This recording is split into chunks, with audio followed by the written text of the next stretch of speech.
Hello there, and welcome to a new episode of RPG Made in Spain. Today, we have a really special interview. Two of the founder members of ExtraDimensional Publishing are here to answer our questions. Let me introduce you to Ángela Rivera. Ángela? Hello, everyone. Okay, and Pablo Ruiz. Pablo? Okay, well, Pablo, Ángela, Pablo, thank you for being here today. Thank you. Thank you. Okay, let's begin with the questions, right? First question. Who are you? Who are we? Do you want to start?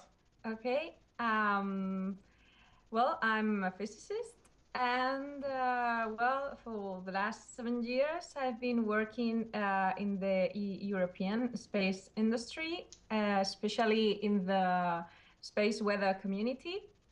And with engineering and stuff. But currently, I've just like a couple of weeks ago, I quit my job so I can focus both in the XD publishing working project and also in a super secret project we have, which is related with the gaming and gamers. And well, it's a secret. We hope in a couple of months maybe to have something to show, but for now it's a secret.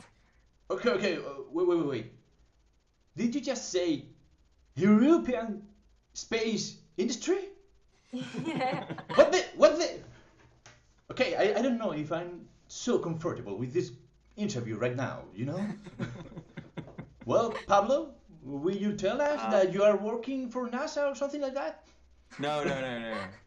No, it would be great maybe, but it's not the case. For a living, what I do for a living is I'm the CEO of a great company, which I co-founded nearly 3 years ago. It's called Kaleidos, and it is a company focused on delivering uh, innovation and technology for startups.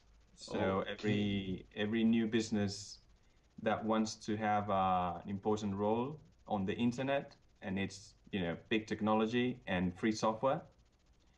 Um, Sometimes likes to outsource all that work, and we are the type of provider that does that type of job. So we are now 20 people, and I'm the proud CEO of that company of very talented people.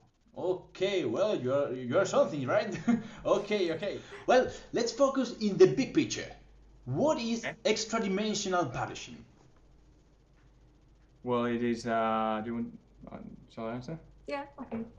It is a publishing company.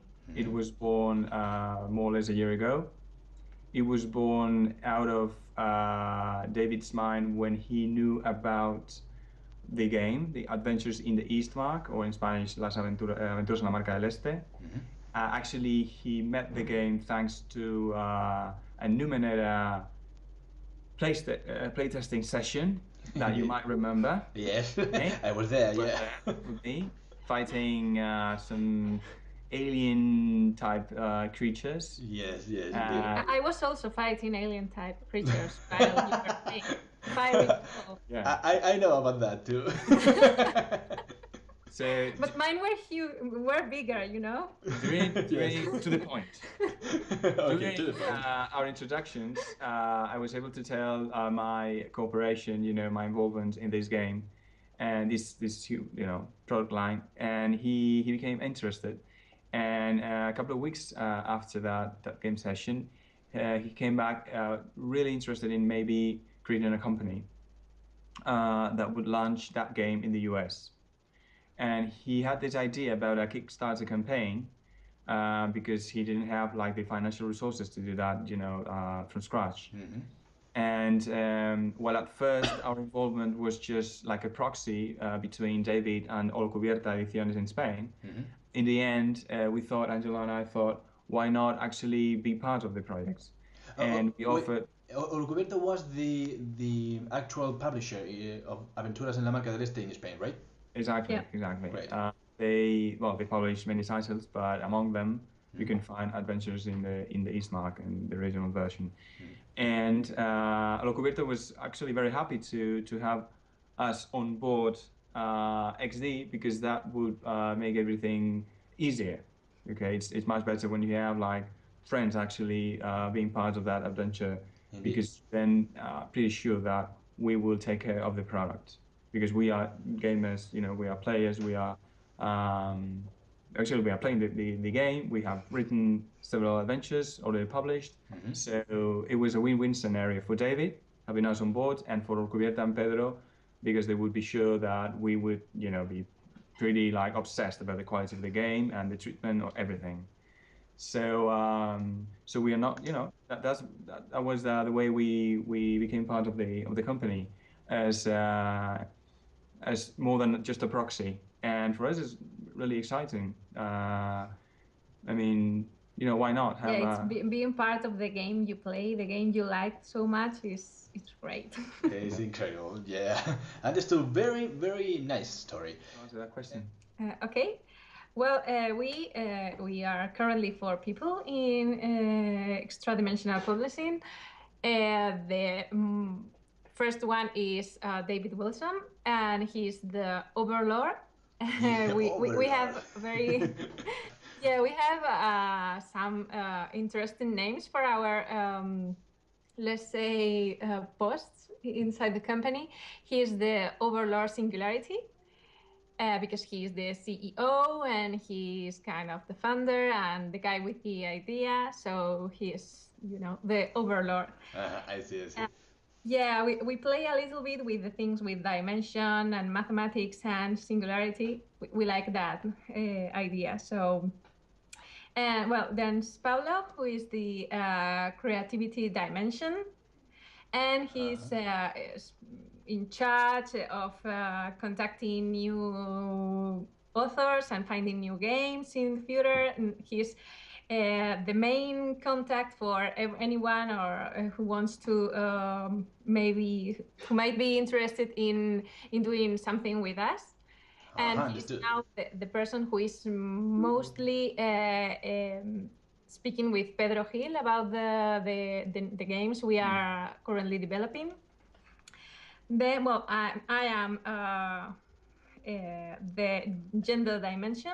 The gender dimension, interesting. Yeah, which is an interesting name. And well, the thing is that we are kind of worried that every player is happy with our products. This is very difficult, but we don't want to make the same silly mistakes that sometimes we humans do, and we are trying to have products that don't annoy female gamers or gamers with other gender identities. This is very difficult, especially because anyone has his own or her own ideas of how this should be. So we would love to hear lots of input from people with different ideas and, as I said, gender identities. And also I'm currently, because we are approaching the finish line for the red box, I am doing some editorial stuff. And the newest member is Barbara Johnson. And she is she doesn't have a title, a fancy title now, but I'm sure she will one in the very near future. So, and she's mainly focused on budget and in logistics. Some kind of financial dimension, right? Something like that. Yeah. Okay, well, because she's actually David's wife. Yes. So wait. This company is run by 2 couples? Yeah, true. Okay, I wouldn't call it a company. More like, I live there. Okay, next question. Well, Pablo, Angela, Pablo, there's a lot of retro clones of D&D out there. Why translating a new one in an overflowed market? Why is this game so special? Well, because it's the game we play, as we said. Okay, we play, you buy. Come on. No, because I don't know. I have to confess that I haven't read a lot of the retoclones out there.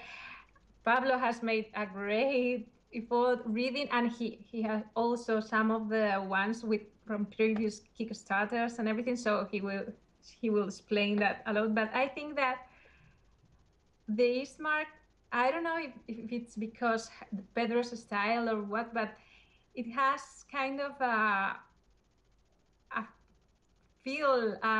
It's like reading. I'm not going to say it's like reading Tolkien because it's not, but it's this nostalgia and this high fantasy, but also mixed with more mundane fantasy. Like it's like the mixture. I don't know if you said like Dragonlance and the Lord of the Rings, which are, it seems that they are always, fighting each other. Yeah. But if you can find the perfect match between the two, That's that interesting. I think that's what you can find there. And also you can add the Cthulhu mythos, which is something I love. Whoa. And they are also there. You can see glimpses, and you also see glimpses of that in the green box, I think, and that's great.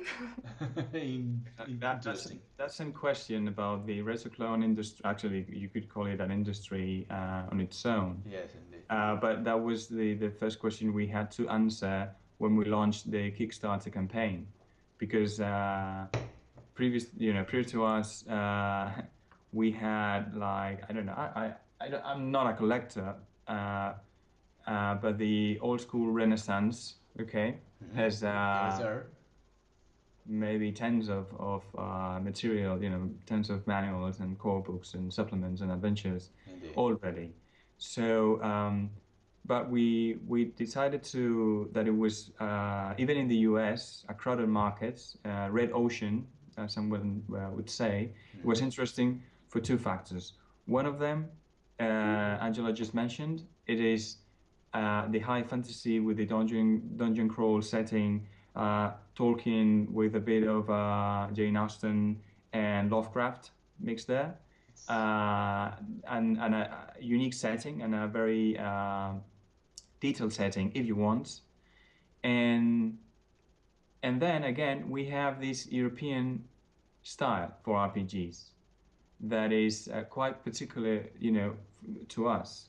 In the US, the RPGs that you can find have a different style. The US people, are able to recognize when an RPG is from Europe and when an RPG was written by fellow citizens. And aesthetically speaking, I mean, the art and something like that. That is quite important. The art here in Europe tends to be different in various ways. One is nudity. We don't have much problem with that. Then you can have it's more static, posing, static stances, like not really active or in combat, or is not that important to us to see depictions of characters like in the middle of a battle. Indeed. You can see what a character represents just standing. Interesting.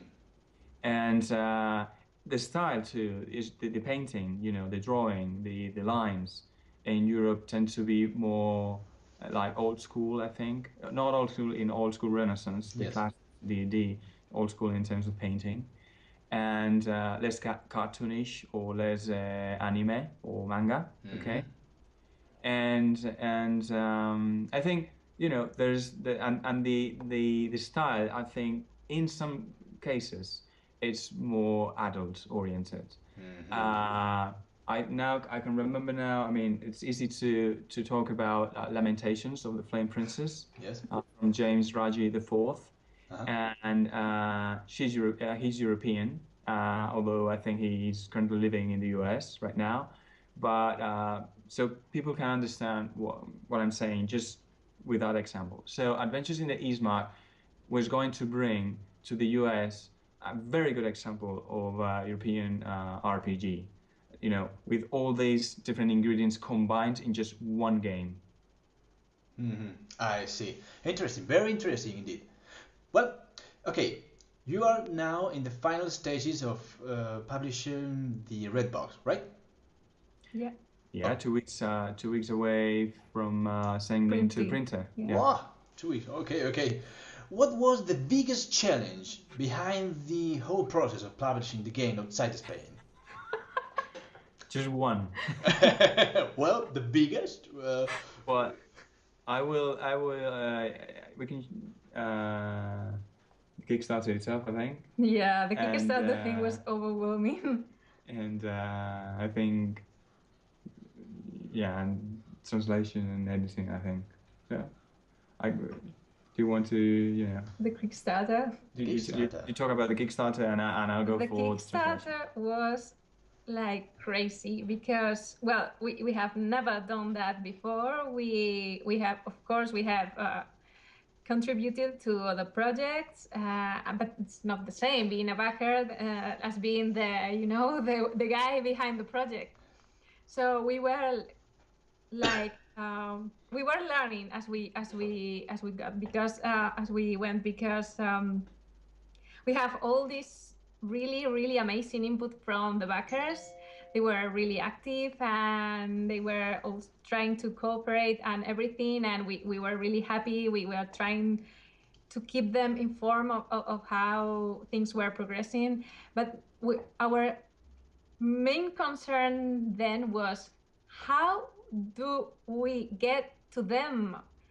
I mean, we are three, regular people who has no. We are not Monty Cook or or Frank Metzer. We are nobody. So how do we get people to know this game? How do we reach them and say and how are we able to make them see that this game is so amazing, that it's worth the effort we are trying to put in it, and also it's worth the money they are giving us to make this thing a reality. So that was, I think, the most difficult part. We realized that people understood that they were in front of a different game, not just because there's European style, mature,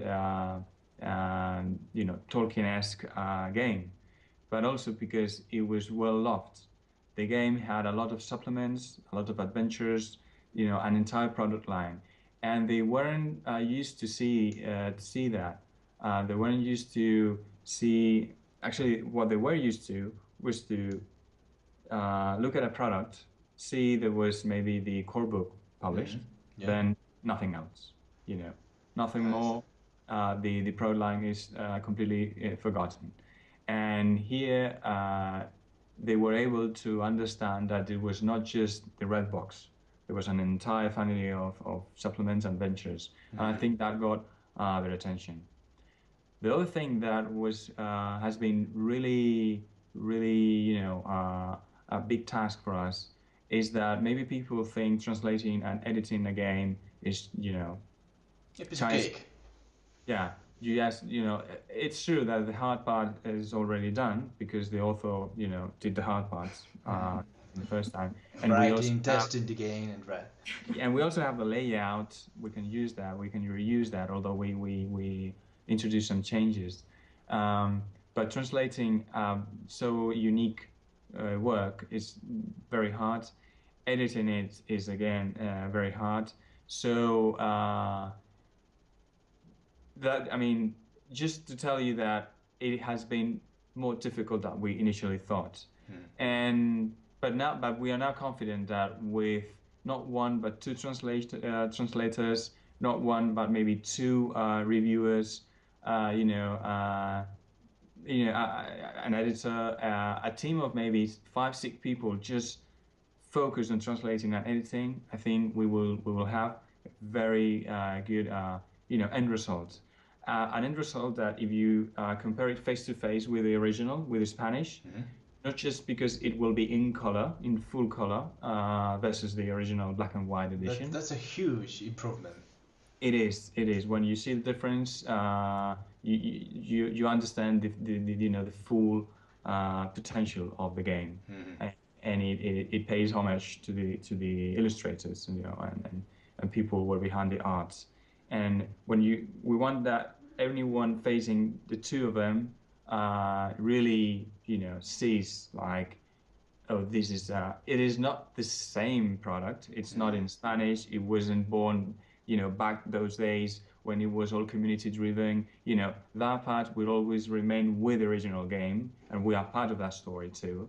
But we want them to see the new red box and say, this is just wonderful. I mean, even us, we want that edition, that English edition, to be much better than the Spanish one. Why? I mean, why not go for it? And I think we're going to accomplish it. So we're just 2 weeks away from sending that to printer. It's very exciting because you can get weeks or even days. And then have the everything back and start sending packages like hell. Indeed. Okay. Well, I think the difficult part about translating this game is that you wanted to remain the original writing style almost intact, right? Well, that was a mistake. Oh, great! Why? That was a mistake. Yeah. We shouldn't have tried that. I think we are going to develop a different style. Like Yeah. But it's we want a style that is kind of loyal to the original one, but in its own style, because it's very difficult to express the things Pedro expresses. Pedro, as Pablo has said, is a very educated man, and the way he speaks, the way he talks, the way he writes, it's very particular. It's kind of old-fashioned, but it's very fluid. Yeah, fluid. Yeah, so doing that in another language it's very complicated. You need not a good translator, but you need a writer, really, to mimic that. So we wanted to kind of mimic that, but we realized it would be impossible. So we changed the approach and are now focusing on like being loyal to that style, being reflecting that style, but finding our own style. And in English. In English, yeah. Understood. Understands that the style is different. Exactly. But yeah. Great.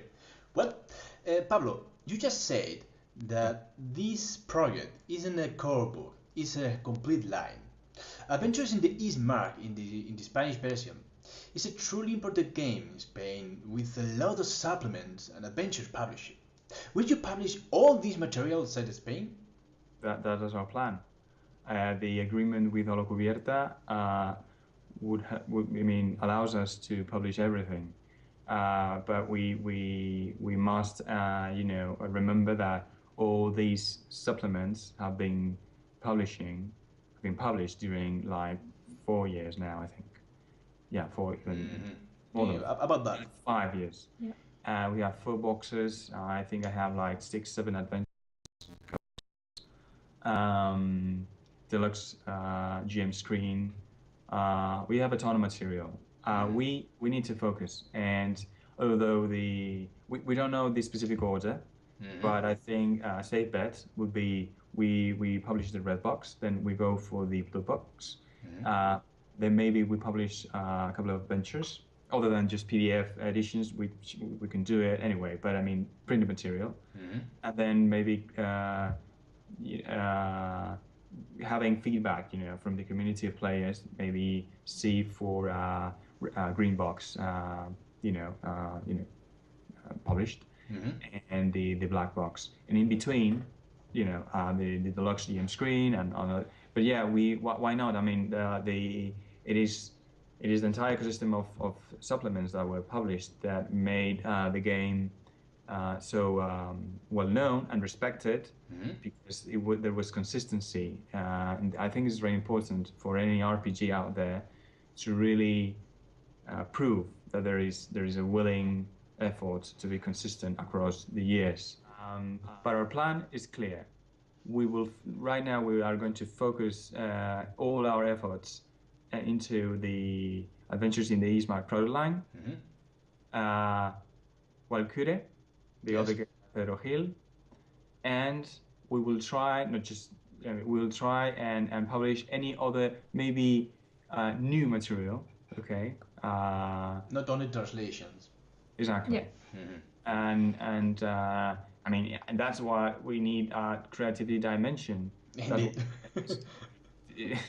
Not just translation dimension. Yes.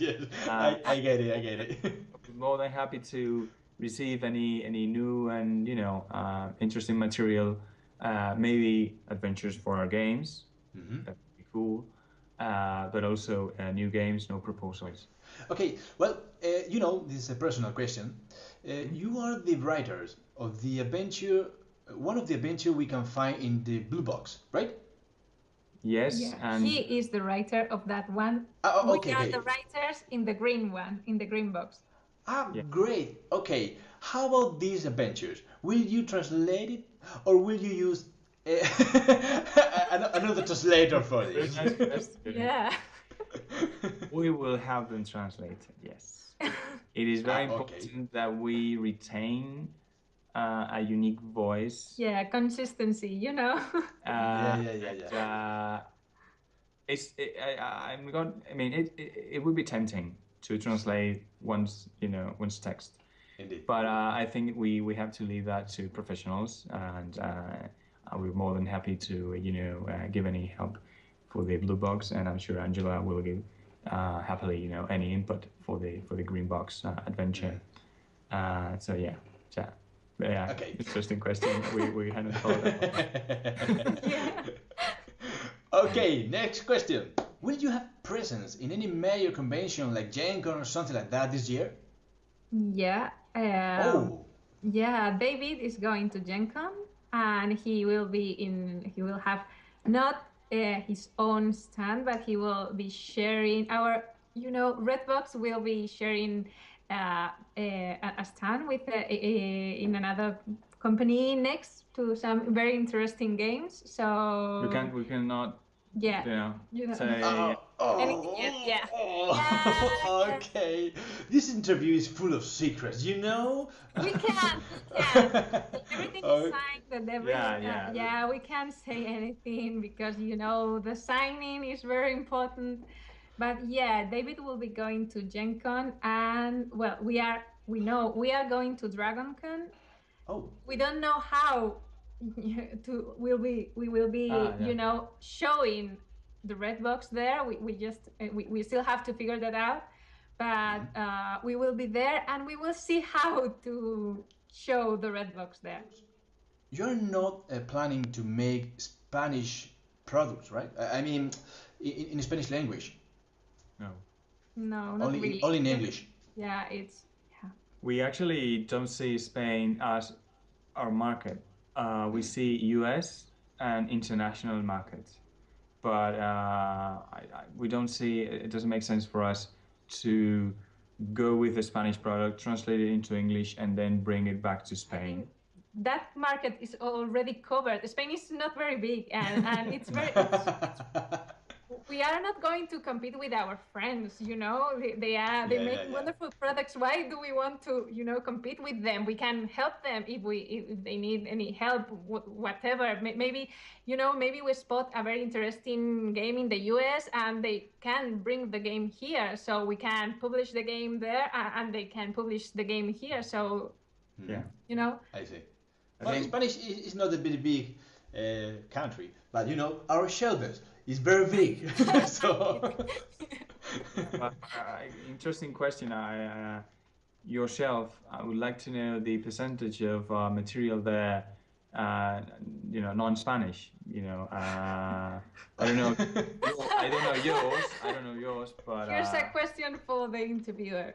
Yeah. Okay. Here the questions. I made the question here. Okay. a very small percentage. Something like this is Spanish games and this is English. Two-thirds. Okay. Yes. No, yeah, several companies in Spain, renowned, very professional, covering different angles of how they publish and what they publish. Olo Cubierta, we know them, No Solo Roll, Con Barba, De Yeah. Vir, very, very quality and very concerned, professional, publishing companies. We see them more as an inspiration and maybe a source of good material to export Indeed. rather than any sort of competitor. Because at this point, we cannot even be named as any competitor to anyone. We remember the number of copies that we're going to publish to print is for the Redbox. It's just 1,000. Okay, 1,000. Sorry. How many? 1,000. Oh. 1,000. We got 436 Backers. red boxes. Yeah. No, backers actually. I think. Yeah, backers. It's Backers. counted in backers. Exactly. Yeah, exactly. So maybe 500. Okay, red boxes. But we wanted to actually print a bigger run, and go for 1,000 to have maybe some boxes in stores, to be able to sell them through our pre-order or just regular order system online. So, but even with that numbers, I mean, 1,000 is just nothing, Great. Maybe in Spain, 1,000 is okay, but in general terms, 1,000 copies of any book is just like Around the world, I think you will be reprinting the product in no time. I'm pretty sure of it. Well, Thank let's you. hope. I'm pretty sure of it because the game is really good, and man, you made it in color. Okay. Well, last question. Okay. Finally, a personal one. Okay. Okay. What was your first RPG experience? Angela, Pablo, Angela.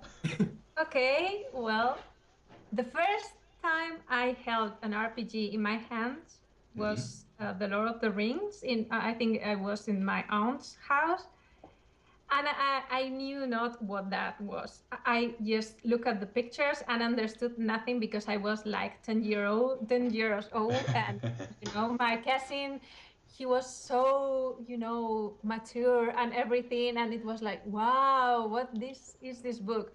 So, well, when I really started playing was like 3 years later with my brother.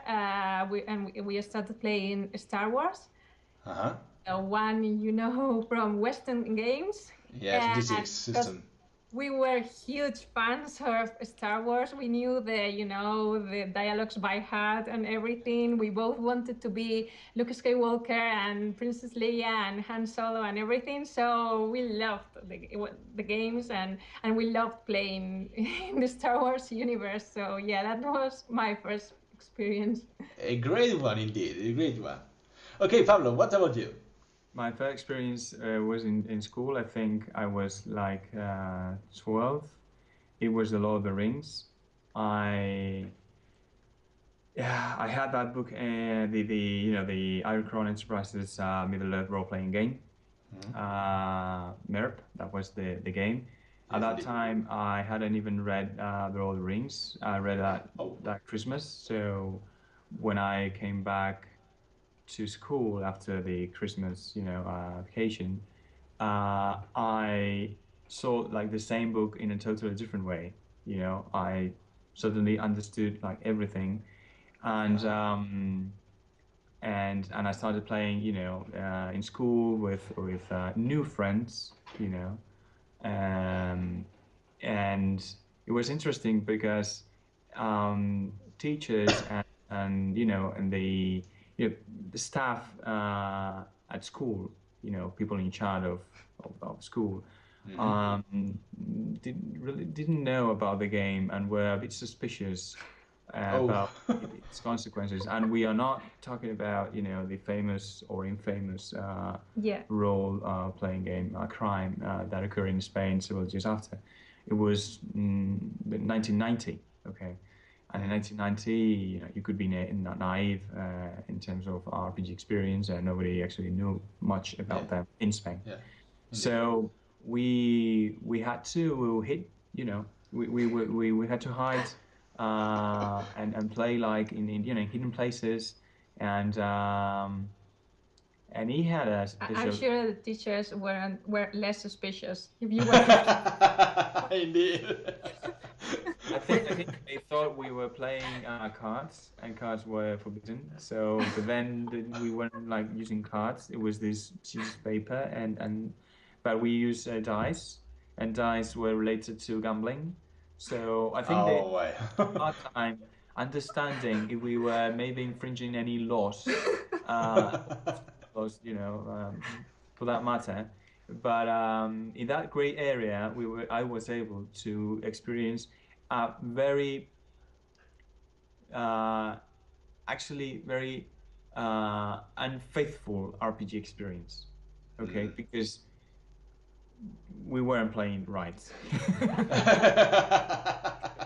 Not just that we weren't taking talking seriously at all, which was something that I had a hard time about. But yeah, he's kind of a hardcore Tolkien. It's like playing you in the Middle Earth is a nightmare. Everything.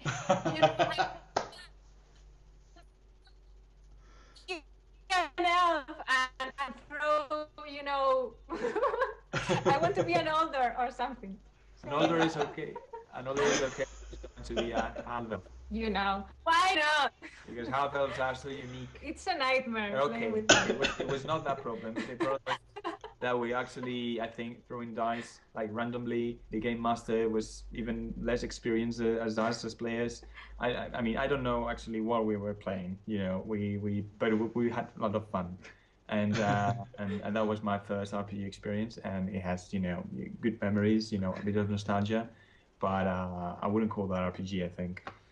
It was an adventure playing the game exactly. itself. Well, Pablo, Angela, Pablo, we are very thankful of you being here. Okay, thank you very much. Okay, this is the end of this wonderful interview. Comment all you want, and I'll make sure XD gets your feedback. And subscribe if you want to receive the next installment of RPG Made in Spain.